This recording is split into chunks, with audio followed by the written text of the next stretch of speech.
My husband wants me to be a mother to his affair child. I, 29F, and my husband, 44M, have been together for 5 years and married for 2. I met him at the church I started going to when I moved cities to start my career. I work for an insurance company and he's a pastor. I know that we have a notable age gap, but he was always kind to me and made me feel special. Anyhow, a week ago he came home and told me we needed to talk.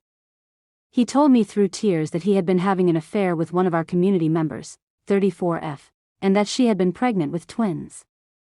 She had gone into labor, she and one of the twins died and the other is in the NICU. He said we need to step up and that he wants me to turn my office into a nursery and set up a cot in the room so we can take turns. I became distressed and told him I wanted some time to think. That I was not sure I wanted to do this. He told me that I had made a vow to him in marriage and that God had blessed us with a child. That this is our cross to bear and that God will never give us something we cannot handle. I told him that it seemed God had given her more than she could handle because she had died. I know I should not have, but I was not thinking correctly. He slapped me and told me that I needed to serve my husband. That God had chosen me as this child's mother and I needed to be his humble servant. I just feel so strange. Yesterday I cried so hard I threw up. This woman died, yet I feel bad for myself. I feel so ugly. I wanted children and was saving for IVF because I am infertile. But now that I have a chance to have a child and I do not want it. I feel like I'd be robbing its mother's grave. I pray to God, but if I'm being honest, it's never felt like anyone was ever listening. I feel like I have truly seen my husband and he no longer looks kind, he looks his age and very tired. I want to abandon him and the child. I'm only 29, I can start over. I have a remote job. I can take a day off when he goes to the NICU, pack my essentials and leave. Neither him nor the child deserve this, and although this is my circus, that is not my monkey, just some thoughts. I just want to thank y'all for the support. I'm still processing this all, and I just need a little time. I don't feel unsafe, just unloved, just not enough.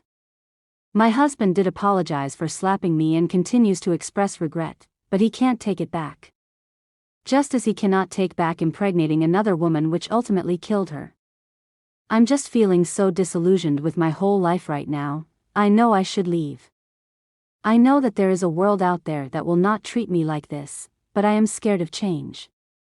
I am working on a plan to leave and getting my ducks in a row for when I am ready to go, but I am not sure when I would leave if I choose to. Many expressed that I should make a report to the police about him slapping me, and they're probably right. But that would likely cause me more problems than it would be worth. If I leave it might make him want to contest the divorce more, and if I stay it would cause more tension. I've been working on my left hook though because I won't let him get away with it again. I'm not violent myself but I'm down for a tussle, because although I'm hurt, I am angry. I'm not sure if there will be an update because I'm still unsure. I can make all the plans in the world but the change scares me almost as much as bending to his will. I've been praying about it but I see no clear answers or guidance. I don't know, funny thing, I'm jealous of the people saying that this is fake. It's like I want my life to be like it was 2 weeks ago. I could read a crazy story on the internet and think, wow, that's crazy, seems kinda fake, and keep scrolling and go about my life. Only I can't scroll away in real life because that's just not how life works. I don't owe anyone proof of my life tragedies, least of all strangers on the internet whom I will never meet. I do thank all who have given support.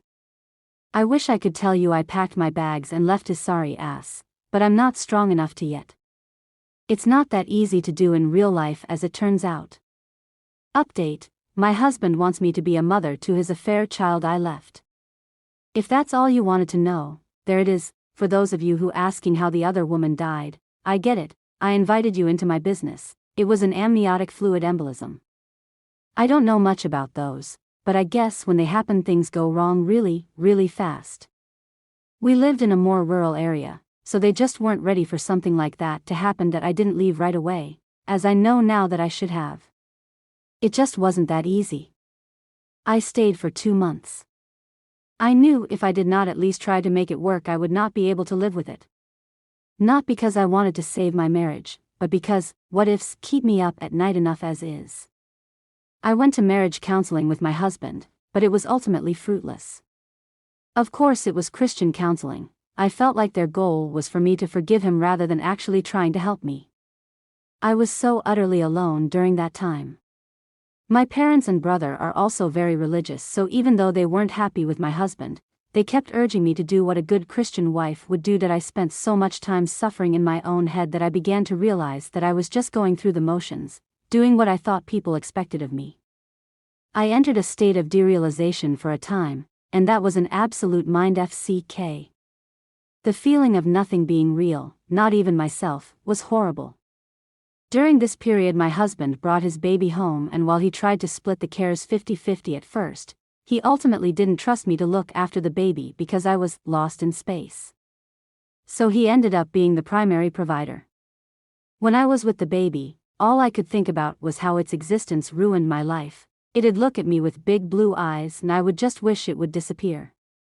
I would actively spend time resenting a baby. There was a time when I was thinking to myself and I wished it would stop breathing.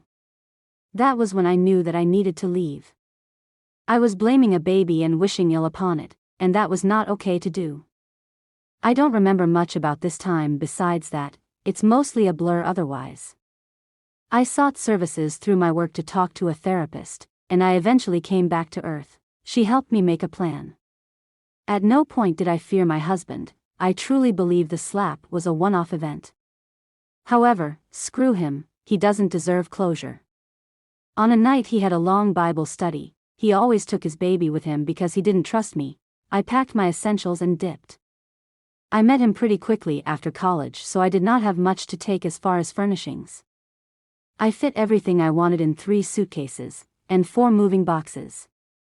It all fit into my SUV after some mediocre Tetris skills. I was able to change my phone number online before I left, but I did leave the divorce papers under his pillow with my lawyer's contact info.